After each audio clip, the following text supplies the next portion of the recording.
کفار نے ہر طرح کا حربہ آزما لیا، نبی کریم صلی اللہ علیہ وسلم کے پائے استقلال میں ذرہ بر بھی لغزش نہ آئی۔ حضور اکرم صلی اللہ علیہ وسلم اپنی بات پر ڈٹے رہے اور اعلان نبوت کے بعد پیغام حق کو پہنچاتے رہے۔ سرکار دو عالم علیہ الصلوۃ والسلام مکہ مکرمہ میں طویل عرصہ تک انتظار کرتے رہے، یہاں تک کہ 13 نبوی کو اللہ رب العزت کی طرف سے اجازت نامہ آتا ہے۔ ماہ ربیع الاول ہے اور حضور اکرم صلی اللہ تعالی علیہ وسلم آپ کے خلاف مکہ کے کافروں نے بہت بڑی سازش بنائی۔ 100 قبائل اکٹھے کیے، ہر ایک سے ایک نوجوان لیا اور وہ تلواریں لے کر حضور صلی اللہ علیہ وسلم کے گھر کا گھیراؤ کر لیتے ہیں، اور نبی کریم صلی اللہ علیہ وسلم سورہ یاسین کی آیات پڑھتے ہوئے آپ مٹھی میں خاک بھرتے ہوئے کفار کے سر پہ ڈالتے ہیں اور ان کی تلواروں کے نیچے سے نکل جاتے ہیں۔ ہجرت مدینہ بہت سے روحانی اثرات اپنے دامن میں رکھتی ہے۔ ہجرت کا اصل مقصد اللہ کے دین کی سربلندی کے لیے ایک جگہ سے دوسری جگہ منتقل ہونا ہے۔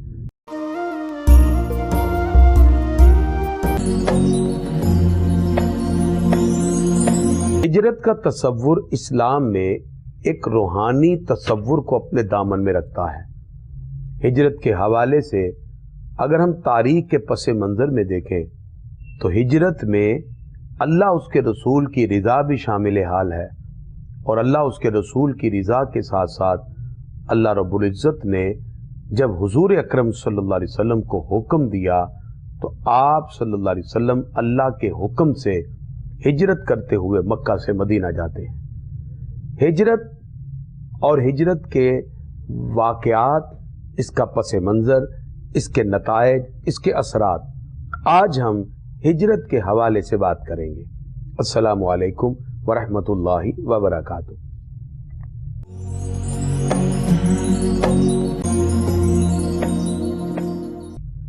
دین اسلام کے ابتدائی ادوار میں حضور اکرم صلی اللہ تعالی علیہ وسلم جب مکہ مکرمہ میں ہیں تو کفار نے ہر طرح کا حربہ آزما لیا، نبی کریم صلی اللہ علیہ وسلم کے پائے استقلال میں ذرہ بر بھی لغزش نہ آئی۔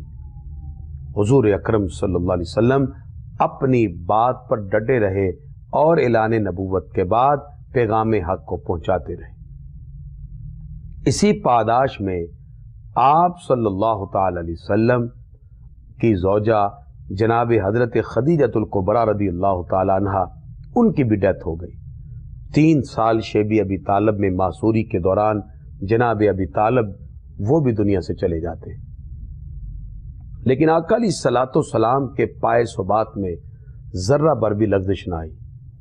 نبی کریم صلی اللہ تعالی علیہ وسلم مکہ مکرمہ میں جس وقت ان تمام پروسیس سے گزر رہے تھے تو صحابہ کرام میں سے آقا علیہ الصلوۃ والسلام کی بارگاہ میں چند ہستیوں نے عرض کیا، کیا ہم مکہ مکرمہ سے حبشہ کی طرف ہجرت نہ کر جائیں؟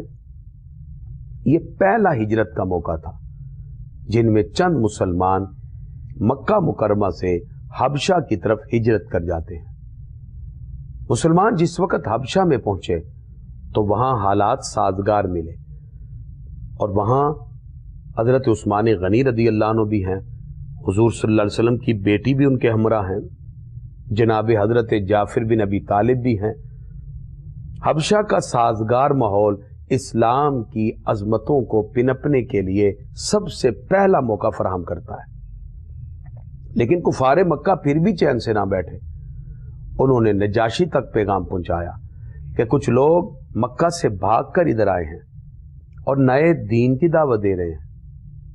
نجاشی نے جس وقت مسلمانوں کو اپنے دربار میں طلب کیا، چونکہ وہ لوگ جناب مریم علیہ السلام کو ماننے والے تھے، جناب حضرت عیسیٰ علیہ السلام کو عقیدت کی نظر سے دیکھتے تھے، حضرت جعفر بن ابی طالب آپ کا یہ خوبصورت تدبر تھا، جب بھی کسی غیر مسلم سے بات کی جائے تو جو بات اس کے نزدیک تسلیم شدہ ہے اس سے بات کا آغاز کریں تو وہ آپ کی بات کو سن سکتا ہے۔ اسی لیے کامن بات اور وہ بات جو مشترک ہوتی ہے اس سے گفتگو کا آغاز کرنا کسی بھی بات کو مزید بہتر کرنے اور اس کو کنونس کرنے کا بہترین موقع فراہم کرتی ہے۔ اسی بنیاد پر جناب حضرت جعفر بن ابی طالب نے قرآن پاک کی وہ آیات پڑھنا شروع کی جس میں جناب مریم علیہ السلام کا تذکرہ ہے، جن میں جناب حضرت عیسیٰ علیہ السلام کی گفتگو ہے۔ دربار میں سب لوگوں نے سنا اور حضرت نجاشی کی آنکھوں میں آنسو آ گئے۔ اس نے اپنے دل سے گواہی دی اور ایک تنکا اٹھا کے کہا، اللہ کی قسم جناب مریم اور عیسیٰ کی شان اس سے زیادہ، اس تنکے سے بھی زیادہ نہیں ہے۔ وہ دل میں اسلام کا معترف ہوا۔ یہ پہلی ہجرت تھی جو مکہ سے حبشہ کی طرف ہوئی، جس سے مسلمانوں کو بہت سا فائدہ ہوا اور اسلام کے پھیلنے کا بہترین ذریعہ ثابت ہوا۔ اس کے بعد یہ افواہ مشہور ہو گئی کہ مکہ کے حالات بھی سازگار ہو گئے، تو یہی لوگ جو حبشہ مکہ مکرمہ میں کفار کے مظالم کی وجہ سے چھوڑ کر چلے گئے تھے، یہ پھر حبشہ سے مکہ میں واپس آئے، تو پتہ چلا کہ یہ تو صرف افواہ تھی اور حالات سازگار نہیں تھے۔ لیکن اس کے باوجود حضور اکرم صلی اللہ علیہ وسلم کی بارگاہ میں انہوں نے ہجرت اور ہجرت کے پیش آمدہ مسائل کے ساتھ ساتھ ہجرت میں جو فوائد حاصل ہوئے اور جو کچھ سیکھنے سکھانے کا موقع اور اسلام کے پنپنے کے حوالے سے معاملات تھے اس کا ذکر کیا۔ حضور اکرم صلی اللہ تعالی علیہ وسلم اس سے بہت خوش ہوئے۔ سرکار دو عالم علیہ الصلوۃ والسلام آپ نے اس تجربے سے اپنے دل میں بھی خواہش پیدا کی کہ مجھے بھی ہجرت کا موقع دیا جائے۔ ادھر سے کفار مکہ ہر طرح کا ظلم حضور اکرم صلی اللہ علیہ وسلم پہ ڈھا رہے تھے۔ نبی کریم صلی اللہ تعالی علیہ وسلم جس وقت مکہ کے کفار سے مایوس ہوئے تو آپ نے طائف کا ارادہ کیا۔ جب طائف میں پہنچے تو وہاں کے اوباش اور نوجوانوں نے اس سے بھی زیادہ تکلیف پہنچائی اور آپ کو پتھر مارے، لیکن آپ نے اس حالت میں بھی صبر کیا اور ان کے لیے ہاتھ اٹھا کے ہدایت کی دعا کی۔ لیکن یہ بھی جانا کوئی زیادہ بہتر نہ ہوا، یہ تجربہ بھی زیادہ بہتر نہ رہا۔ نبی کریم صلی اللہ علیہ وسلم واپس پھر مکہ میں آئے اور آپ نے اللہ رب العزت کے حکم کا انتظار کیا۔ سرکار دو عالم علیہ الصلوۃ والسلام مکہ مکرمہ میں طویل عرصہ تک انتظار کرتے رہے، یہاں تک کہ 13 نبوی کو اللہ رب العزت کی طرف سے اجازت نامہ آتا ہے۔ ماہ ربیع الاول ہے اور حضور اکرم صلی اللہ تعالی علیہ وسلم آپ کے خلاف مکہ کے کافروں نے بہت بڑی سازش بنائی۔ 100 قبائل اکٹھے کیے، ہر ایک سے ایک ایک نوجوان لیا اور وہ تلواریں لے کر حضور صلی اللہ علیہ وسلم کے گھر کا گھیراؤ کر لیتے ہیں۔ اللہ تعالیٰ نے حکم دیا، پیارے محبوب اب یہاں سے ہجرت کر جائیے۔ نبی کریم صلی اللہ علیہ وسلم نے 3 ماہ پہلے یہ بشارت ابو بکر صدیق رضی اللہ عنہ کو دے دی تھی کہ مجھے کھجوروں کے درمیان ایک علاقہ دکھایا گیا ہے، امید ہے مجھے وہاں ہجرت کی اجازت دی جائے گی۔ حضور اکرم صلی اللہ تعالی علیہ وسلم نے ابو بکر صدیق رضی اللہ تعالی عنہ سے کہا کہ مجھے امید ہے کہ اللہ مجھے ابھی کچھ عرصے تک حکم دے گا ہجرت کے لیے۔ جناب ابو بکر صدیق رضی اللہ تعالیٰ عنہ نے 2 اونٹنیاں خرید کے اپنے غلام عامر بن فہیرہ کے سپرد کر دی۔ اس واقعے کے تقریباً 3 ماہ بعد جب کفار نے حضور صلی اللہ علیہ وسلم کو شہید کرنے کا پروگرام بنایا تو نبی کریم صلی اللہ علیہ وسلم نے حضرت علی کو اپنے بستر پہ لٹایا اور کہا کہ یہ امانتیں فلاں فلاں کو دے کر پلٹ کے واپس آ جانا، اور نبی کریم صلی اللہ علیہ وسلم سورہ یاسین کی آیات پڑھتے ہوئے آپ مٹھی میں خاک بھرتے ہوئے کفار کے سر پہ ڈالتے ہیں اور ان کی تلواروں کے نیچے سے نکل جاتے ہیں۔ نبی کریم صلی اللہ تعالی علیہ وسلم ابو بکر صدیق کے گھر پہنچے اور وہاں سے ان کو لیا اور ہجرت کرنے کے لیے پہلے آپ غار ثور کی طرف گئے۔ نبی کریم صلی اللہ علیہ وسلم نے غار ثور پہ بلندی میں ابو بکر صدیق کے کندھے پر بیٹھ کر سفر کیا اور آپ نے 3 راتیں اور 3 دن اسی غار ثور کے اندر گزارے۔ اللہ تعالیٰ نے قرآن پاک میں اس کیفیت کو یوں ذکر کیا، الا تنصروہ فقد نصرہ اللہ۔ اللہ فرماتا ہے الا تنصروہ، اے کفار اگر تم نے میرے محبوب کی مدد نہ کی تو نہ کرو، فقد نصرہ اللہ، اللہ خود اپنے محبوب کی مدد فرمائے گا۔ اذ اخرجہ الذین کفروا، جس وقت کافروں کی ایذا رسانیوں کی وجہ سے اس محبوب کو مکہ چھوڑنا پڑا۔ اذ اخرجہ الذین کفروا ثانی اثنین اذ ہما فی الغار، وہ 2 میں سے دوسرا، اذ ہما فی الغار، جب وہ دونوں غار میں تھے، اذ یقول لصاحبہ، جب وہ اپنے صحابی سے کہہ رہے تھے لا تحزن ان اللہ معنا، ابو بکر غم نہ کر، اللہ بھی ہمارے ساتھ ہے۔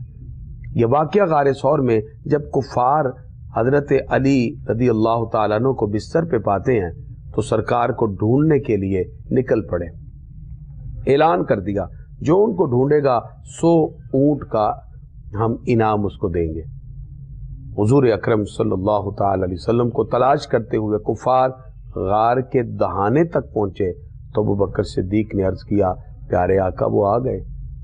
حضور صلی اللہ علیہ وسلم فرماتے ہیں لا تحزن ان اللہ معنا، ابو بکر غم نہ کر، اللہ ہمارے ساتھ ہے۔ ابو بکر صدیق رضی اللہ تعالیٰ عنہ نے اس مقام پر آقا علیہ الصلوۃ والسلام کی خدمت کی انتہا کر دی۔ یہ سفر ہجرت کئی اعتبار سے عظمتوں کو اپنے دامن میں رکھتا ہے۔ پھر یہاں سے 3 راتوں کے بعد ابو بکر صدیق رضی اللہ عنہ کے بیٹے بھی آتے، وہ ساری خبر پہنچاتے، عامر بن فہیرہ بکریاں لے کے آتا، دودھ پیش کرتا، پھر یہی جو 2 اونٹنیاں تھیں اس پر بیٹھ کر حضور صلی اللہ علیہ وسلم مدینہ منورہ کی طرف ہجرت فرماتے ہیں۔ یہ مہینہ ربیع الاول شریف کا تھا۔ سرکار دو عالم علیہ الصلوۃ والسلام جس وقت مدینہ منورہ کی طرف جا رہے تھے، جسے اس وقت یثرب کہا جاتا تھا، تو راستے میں بہت سے واقعات ہوئے۔ معبد کی بکری کا واقعہ بڑا مشہور ہے۔ آپ جا رہے تھے، راستے میں پیاس لگی، آپ نے گھر دیکھا، آپ اندر گئے، آپ نے کہا کچھ کھانے پینے کے لیے ہے؟ انہوں نے کہا نہیں، بکریاں ہیں لیکن وہ تو باہر چرانے کے لیے لے کے گئے ہیں۔ ایک پتلی سی بکری کھڑی تھی، حضور صلی اللہ علیہ وسلم نے معبد سے کہا اگر آپ اجازت دیں تو ہم اس کا دودھ دو لیں۔ اس نے کہا یہ بکری تو اپنے پاؤں پہ نہیں کھڑی ہو سکتی، یہ تو بیمار ہے۔ حضور صلی اللہ علیہ وسلم نے فرمایا آپ صرف اجازت دیجیے۔ انہیں اجازت دی، آپ نے برتن منگوایا اور آپ نے اس بکری کو ہاتھ لگایا، وہ کھڑی ہو گئی، آپ نے اپنے ہاتھوں سے اس کا دودھ دھویا۔ معبد حیران اور پریشان تھی، اس کی توقع سے زیادہ برتن دودھ سے بھر گیا۔ حضور صلی اللہ علیہ وسلم نے نوش فرمایا اور گھر والوں کے لیے بھی دیا۔ اور آقا علیہ الصلوۃ والسلام گئے تو جس وقت معبد کے شوہر آئے تو انہوں نے بتایا کہ آج گھر میں کوئی ایسی ہستی آئے تھے جن کے آنے سے گھر مہک چکا ہے، اور یہ برکات ہمارے گھر میں دیکھیں کتنی آ چکی ہے۔ حضور اکرم صلی اللہ علیہ وسلم ہجرت فرما رہے ہیں تو سراقہ بن مالک نے تعاقب کیا، چلتے چلتے حضور اکرم صلی اللہ علیہ وسلم کے قریب آ گیا، لیکن جیسے قریب آیا اس کے گھوڑے کی ٹانگیں زمین میں دس جاتی ہیں۔ اس نے حضور صلی اللہ علیہ وسلم سے امان چاہی، حضور اکرم صلی اللہ علیہ وسلم نے اس کو امان دے دی۔ وہ پھر گھوڑے کی ٹانگیں باہر آئی تو اس کے دل میں لالچ آ گیا 100 اونٹ کا، وہ پھر دوڑا، جیسے حضور صلی اللہ علیہ وسلم کے قریب پہنچا اس کے گھوڑے کی ٹانگیں پھر زمین میں دس جاتی ہیں، یہاں تک کہ حضور صلی اللہ علیہ وسلم نے اس کو امان دی اور کہا سراقہ میں تو تیرے ہاتھ میں کسرا کے کنگن دیکھ رہا ہوں۔ شاہ کسرا کے کنگن کی بشارت حضور صلی اللہ علیہ وسلم نے ہجرت کے دوران سراقہ کو عطا کی۔ حضور اکرم صلی اللہ علیہ وسلم چلتے چلتے مدینہ شریف کی طرف ہجرت کرتے جا رہے ہیں، اور یہ وہ مبارک سفر تھا جو اسلام کی عظمت کے لیے اور دین اسلام کی سربلندی کے لیے حضور اکرم صلی اللہ علیہ وسلم نے کیا۔ حضور اکرم صلی اللہ علیہ وسلم قریہ بقریہ سفر کرتے ہوئے مکہ مکرمہ سے مدینہ شریف کی طرف جا رہے ہیں۔ راستے میں بہت سے واقعات ہوئے۔ حضور اکرم صلی اللہ علیہ وسلم مدینہ منورہ سے پہلے مسجد قباء تعمیر فرماتے ہیں، اور قباء کے مقام پر آپ صلی اللہ علیہ وسلم نے سٹے کیا، اور پھر مسجد قباء میں قیام کے بعد حضور اکرم صلی اللہ علیہ وسلم مدینہ شریف کی طرف روانہ ہوئے۔ جس وقت مدینہ شریف کے قریب پہنچے، وہ لوگ جو روزانہ انتظار میں تھے آقا علیہ الصلوۃ والسلام کی سواری کو دیکھ کر وہ خوشی سے مچل اٹھے، اور انہوں نے حضور صلی اللہ علیہ وسلم کی آمد کے نعرے لگائے، اور وہاں بنو نجار کی بچیوں نے دف پہ طلع البدر علینا من ثنیۃ الوداع وجب شکر علینا ما دعا للہ داعی، ان اشعار کو پڑھا۔ بچیوں نے حضور صلی اللہ علیہ وسلم کا پرتپاک استقبال کیا۔ نبی کریم صلی اللہ علیہ وسلم کے قرب کی وجہ سے ابو بکر صدیق کے چہرے پر بھی روحانیت کے آثار تھے۔ اب حالت یہ تھی کسی کو علم نہ تھا کہ آقا کون ہے اور غلام کون ہے۔ بعد ابو بکر صدیق کی طرف بڑھ کے ملاقات کے لیے سلام کے لیے آئے تو آپ سمجھ گئے۔ آپ نے فوراً رومال اٹھایا اور حضور صلی اللہ علیہ وسلم پہ سایہ کر دیا، تاکہ لوگوں کو پتا چلے یہ حضور اکرم صلی اللہ علیہ وسلم ہے، میں تو ان کا غلام ہوں۔ آپ صلی اللہ علیہ وسلم قصوہ اونٹنی پہ جلوہ فرما ہیں، اور وہ اونٹنی مدینہ شریف میں داخل ہوئی تو خواتین گھروں کی چھتوں پر، مرد حضرات گلیوں میں کھڑے ہیں اور آواز بلند کی جا رہی ہے اور نعرے لگا رہے ہیں، جا نبینا جا نبینا، حضور صلی اللہ علیہ وسلم تشریف لے آئے، ہمارے نبی تشریف لائے، اور ایک جلوس کی کیفیت تھی۔ اسی طرح حضور اکرم صلی اللہ تعالی علیہ وسلم آگے بڑھے۔ حضرت سلمان فارسی رضی اللہ عنہ کہتے ہیں، فارس کے رہنے والے تھے، کہ میں اپنے آقا کے باغ میں کھجوریں توڑ رہا تھا تو مجھے آواز آئی، تو کسی نے کہا کہ جو نبی آخر الزمان آنے تھے ان کی سواری آ گئی ہے۔ وہ کہتے میرے دل میں بھی چاہت ہوئی کہ میں ان سے جا کے ملوں، لیکن میرے آقا نے منع کیا۔ اس کا مطلب کہ وہاں شور و غوغا تھا اور حضور صلی اللہ علیہ وسلم کے استقبالی نعرے تھے۔ ہر ایک کی خواہش تھی کہ حضور صلی اللہ علیہ وسلم میرے گھر میں رک جائیں۔ آپ نے فرمایا یہ فیصلہ اونٹنی کرے گی، اور اونٹنی نے جا کے حضرت ابو ایوب انصاری رضی اللہ عنہ کے گھر میں وہاں جا کے سٹے کیا۔ نبی کریم صلی اللہ علیہ وسلم نے پھر ان کے گھر میں ٹھہرے اور ان کی میزبانی کو قبول فرمایا۔ ہجرت مدینہ بہت سے روحانی اثرات اپنے دامن میں رکھتی ہے۔ ہجرت کا اصل مقصد اللہ کے دین کی سربلندی کے لیے ایک جگہ سے دوسری جگہ منتقل ہونا ہے۔ دین اسلام میں ہجرت مدینہ ایک بنیادی اہمیت کی حامل ہے، کیونکہ اسلام کو جس شہر میں پنپنا تھا، جہاں سے ایک معاشرت، معیشت، سیاست، اقتصادیت کے تصورات واضح ہونے تھے، جہاں ملکی اور خارجہ پالیسی بننا تھی، آپ صلی اللہ علیہ وسلم نے ہجرت مدینہ کے بعد پھر تمام کی تمام جتنی بھی مذہبی وہاں جماعتیں موجود تھیں ان قبائل کو، جماعتوں کو جمع کیا، ایک پلیٹ فارم پر لائے، اور حضور اکرم صلی اللہ تعالی وسلم ایک پلیٹ فارم پر ان کو لاتے ہوئے ان کے ساتھ خوبصورت کانٹیکٹ کرتے ہیں، جسے میثاق مدینہ کہتے ہیں۔ آپ صلی اللہ علیہ وسلم کی ہجرت کے اسلام میں بے شمار اثرات ہیں اور بے شمار اس کے نتائج ہیں۔ ایک تو آپ صلی اللہ علیہ وسلم کی اس ہجرت سے اسلام کے پھیلنے کا بہترین ذریعہ بنا۔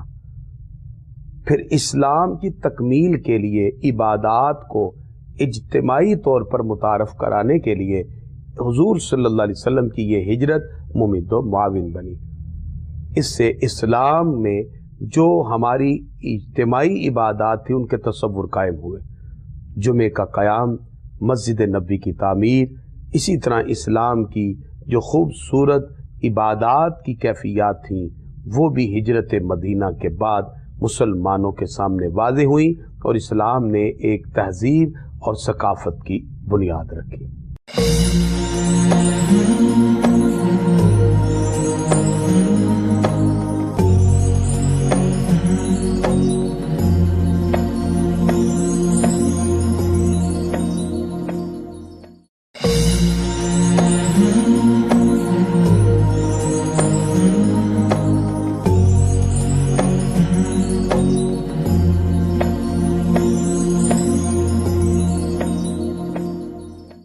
ہجرت کے تصور کے ساتھ اسلام کی ثقافت اور تہذیب کا بہترین حسن امتیاز دنیا کے سامنے واضح ہوتا ہے۔ ہجرت مدینہ کے بعد مسلمانوں کی پہلی اسلامی ریاست کی بنیاد رکھی گئی، اس کے پیرامیٹرز بنائے گئے، اس کے اصول و قواعد متعین کیے گئے، لوگوں کے مابین تعلقات کے فروغ کی بہترین صورتیں قائم کی گئی، اسلام کی عظمتوں کو متعارف کرایا گیا، دنیا کے بڑے بڑے فرما رواؤں اور بادشاہوں تک پیغامات منتقل کیے گئے، اسلامی ریاست میں بہترین اسلامی خوبیوں کے ساتھ ساتھ اکنامیکل ڈیولپمنٹ، معاشی ترقی اور پولیٹیکل ڈیولپمنٹ اور سیاسی ترقی کا بہترین ذریعہ مسلمانوں کے سامنے آیا۔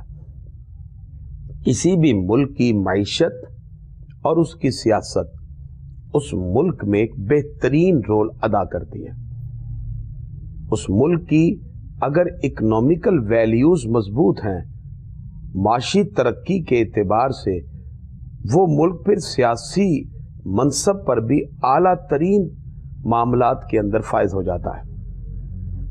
حضور اکرم صلی اللہ تعالی علیہ وسلم نے اسلامی ریاست مدینہ منورہ کو اندرونی بیرونی سازشوں سے پاک کرنے کے لیے بہترین خارجہ پالیسی اور آپ نے ملکی سطح پر ایک بہترین سیاسی نظام بنایا۔ کسی بھی ملک کا معاشی نظام اس وقت مضبوط ہوتا ہے جب کسی ملک کا دفاعی نظام مضبوط ہو، اور دفاعی نظام کی مضبوطی سے پھر کاروباری ترقی بھی ہوتی ہے، پھر معاشی ترقی بھی ہوتی ہے، پھر لوگوں کو روزگار بھی ملتے ہیں، پھر لوگوں کے مابین ایک خوبصورت طریقے کے ساتھ ادائیگی حقوق کے تصورات بھی قائم ہو جاتے ہیں۔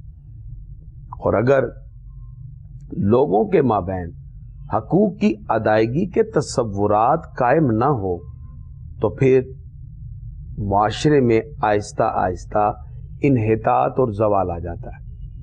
نبی کریم صلی اللہ علیہ وسلم نے بڑے خوبصورت انداز میں معاشرے کو مضبوط بنیادوں پہ قائم کرنے کے لیے آپ نے پہلے خطوط فراہم کر دیے۔ یہ وہ بنیادی خطوط تھے جس کی وجہ سے معاشی ترقی ہوئی۔ مدینہ شریف کے اندر کھجور اور دیگر کاروبار، تجارتی سرگرمیاں بہترین انداز میں ہونے لگی، دنیا بھر کے اندر اسلام کا پیغام پہنچنے لگا، مسلمان باہمی تعلقات کے فروغ کے لیے اور دوسرے قبائل کے ساتھ جتنے معاہدات ہوئے اس کے ذریعے اپنے ملک کی اکنامیکل ویلیوز کو مضبوط کر لیتے ہیں۔ جتنے قبائل معاشی طور پر مضبوط تھے ان کے ساتھ کیے گئے معاہدات سے مسلمان بھی معاشی طور پر مضبوط ہو گئے۔ وہ مہاجرین جو اپنا سب کچھ چھوڑ کر آ گئے، اللہ فرماتا ہے والسابقون الاولون من المہاجرین والانصار، اسلام میں سبقت لینے والے مہاجرین و انصار۔ مہاجرین تو گھر بار دولت پیسہ سب کچھ مکہ میں چھوڑا ہے، لیکن یہاں ایک بڑا پیارا حضور صلی اللہ علیہ وسلم نے تصور دیا، اور وہ تصور تھا مہاجر اور انصار کے درمیان ایک بہترین اخوت اور بھائی چارے کا۔ انصار کاروبار بھی رکھتے تھے، ان کی فیملیز بھی تھیں، ان کے گھر بھی تھے، اور وہ مقامی بھی تھے. تو مہاجرین و انصار میں ایک خوبصورت تعلق کو قائم کرنے کے لیے حضور صلی اللہ علیہ وسلم نے ایک مہاجر کا ہاتھ پکڑا اور ایک انصاری کے ہاتھ میں دے کے کہا یہ تمہارا مسلمان بھائی ہے. یہ وہ اخوت اور یہ وہ بھائی چارہ ہے جس کی وجہ سے بہترین مواخات کا اور برادرہڈ کا تصور دنیا کے سامنے آتا ہے. پھر انصار نے اپنے کاروبار میں اپنے مہاجر بھائی کو شامل کیا. جن کے 2 گھر تھے انہوں نے ایک گھر اپنے مہاجر بھائی کو دیا. اپنے حقیقی بھائی سے بھی زیادہ ان سے محبت کی. اس وجہ سے پھر ان کے مابین ایک بہترین تعلق قائم ہو جاتا ہے. اس سے ایک معاشی ترقی بھی ہے. اس سے ایک ملک اندرونی طور پہ مضبوط ہوتا ہے. پھر عوام جب ایک دوسرے کی رائے کا احترام کریں، ایک دوسرے کے حقوق کا خیال کریں، تو اس سے ایک بہترین معاشرہ مضبوط بنیادوں پہ کھڑا ہو کر سیاسی، معاشی، اقتصادی طور پر کامیابی کی راہوں پر گامزن ہو جاتا ہے. اور پھر اسلام یہی سماجی انصاف، اسی اقتصادی مساوات اور اس کے ساتھ ساتھ سیاسی رعایات و مراعات کے تصور کے ساتھ معاشرے میں بہترین ایک انصاف اور ہجرت کے ان خوبصورت مواقع کے ساتھ اسلام کی خوبیوں کے ساتھ معاشرے کو مضبوط بنیادوں کو کھڑا کر دیتا ہے. ہجرت مدینہ کے ساتھ ساتھ مسلمانوں کی ایک ثقافت اور ایک کلچر کا تصور بھی واضح ہوتا ہے. کیونکہ جس وقت مکہ کی معاشرت کو دیکھیں، ان کا لائف سٹائل اور مدینہ کے رہنے والوں کا لائف سٹائل، اس میں جدا گانا تشخص تھا. لیکن حضور اکرم صلی اللہ علیہ وسلم نے ان تمام افراد کے مابین کچھ ایسی ثقافت اور تہذیب کی چیزوں کو رائج کیا جس سے ان کے جو باپ دادا سے چلتی ہوئی روایات تھیں اس پر بھی قدغن نہ پڑی، اور اس کے ساتھ ساتھ وہ اسلامی تعلیمات کے رنگ میں رنگے گئے. اسلام نے ان کو نوروز اور مہرگان کے ذریعے اور اس کی بجائے عید الفطر، عید الاضحیٰ کے دن دے دیے. ثقافتی کلچر کے ساتھ ساتھ ایک خوبصورت معاشرے کی اقدار ان کے دامن سے وابستہ ہو گئی. معاشرے میں آج جو ہمیں چیلنجز کا سامنا ہے، اگر ہم فیوچر پرسپیکٹیو میں ہجرت مدینہ کا جائزہ لیں تو مسلمان اگر اسی طرح آپس میں یگانگت اور اخوت اور مواخات کے تصور کو قائم کر لیں تو آپس میں بہت سے فوائد اور بینیفٹس حاصل ہو سکتے ہیں. حضور اکرم صلی اللہ علیہ وسلم فرماتے ہیں المسلم اخو المسلم، مسلمان مسلمان کا بھائی ہے. لا یظلمہ ولا یخذلہ، جو نہ اس پہ ظلم کرتا ہے نہ اپنے بھائی کو رسوا کرتا ہے. من کان فی حاجت اخی، جو اپنے کسی مسلمان بھائی کی ضرورت میں لگ جاتا ہے، کان اللہ فی حاجتہ، اللہ اس کی ضرورت کو پورا کرنے میں لگ جاتا ہے. یہ جو تصور دیا مواخات، اخوت اور بھائی چارے کا، اس نے مسلمانوں کو آپس میں جوڑ دیا اور ایسا تصور قائم کیا کہ جس سے تھوڑے ہی عرصے کے بعد اسلامی ریاست پوری دنیا کے اندر سمبولیکل پہچانی گئی. آج ہمیں بھی حضور صلی اللہ علیہ وسلم کی ان تعلیمات کے مطابق ان چیزوں کو اپنانا ہوگا. اگر ہم ان تعلقات کے فروغ کی بات کریں، باہمی تعلق کو مضبوط کرنے کے لیے ایک دوسروں کے حقوق و مراعات اور رعایات کا خیال رکھیں، تو اس سے سب سے بڑھ کر تو مسلمانوں کے مابین تعلق کی خوبصورت آبیاری ہوگی، تو پوری دنیا کے اندر مسلمان ملت وحدت کے ساتھ ایک دوسرے کو فوائد دیتے ہوئے نظر آئیں گے. ایک ہوں مسلم حرم کی پاس بانی کے لیے نیل کے ساحل سے لے کے تاب خاک کاشغر. اقبال کہتے ہیں سب کلمہ طیبہ کی بنیاد پر ایک ہی ملت ہے، اور اسی ملت وحدہ کی وجہ سے امت کو چاہیے کہ حضور صلی اللہ تعالی علیہ وسلم کے ان خوبصورت نقوش کو اپنا کر اپنی اپنی ریاست کو اور اپنی اپنی معاشرت کو آقا علیہ الصلوۃ والسلام کی سیرت سے جوڑتے جائیں. آج ہم نے جو ڈسکس کیا ہجرت مدینہ کے اس موضوع سے ہمیں پتہ یہ چلا، ہمیں حضور صلی اللہ علیہ وسلم کی سیرت طیبہ سے سیرت طیبہ کے عظیم نقوش کو اپناتے ہوئے آج ہمیں بھی انہی بنیادی خطوط پر چلنا ہے، وہ بنیادی خطوط جو حضور صلی اللہ علیہ وسلم نے اپنی ہجرت سے امت کو فراہم کیے۔ اس پہ چلتے ہوئے آپ ایک بہترین انسانیت کا، فلاحی ریاست کا تصور دنیا کے سامنے پیش کر سکتے ہیں۔ انہی خطوط پر چلتے ہوئے آج بھی ہم کامیابی کی راہوں کی طرف گامزن ہو سکتے ہیں۔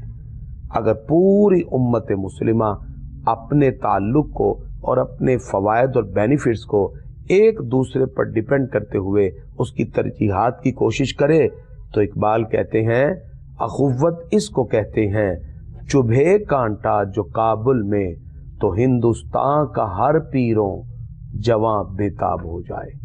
ایسی بےتابی ہر ایک کے دل میں ہونی چاہیے۔ اللہ رب العزت امت مسلمہ کو بام عروج عطا فرمائے، امت مسلمہ باہمی اخوت کے جذبے سے جڑ جائے، امت مسلمہ اخوت کے جذبے سے جڑ کر حضور صلی اللہ علیہ وسلم کی تعلیمات پہ عمل پیرا ہو۔ ہجرت مدینہ کے ذریعے امت مسلمہ اللہ اس کے رسول کے دین کی سربلندی اور اعلاء کلمت اللہ کے لیے ایک ہو جائے، کامیابیاں اس کی دہلیز پر ہوں گی اور کامیابیاں اس کے قدموں کو چومنے والی ہوں۔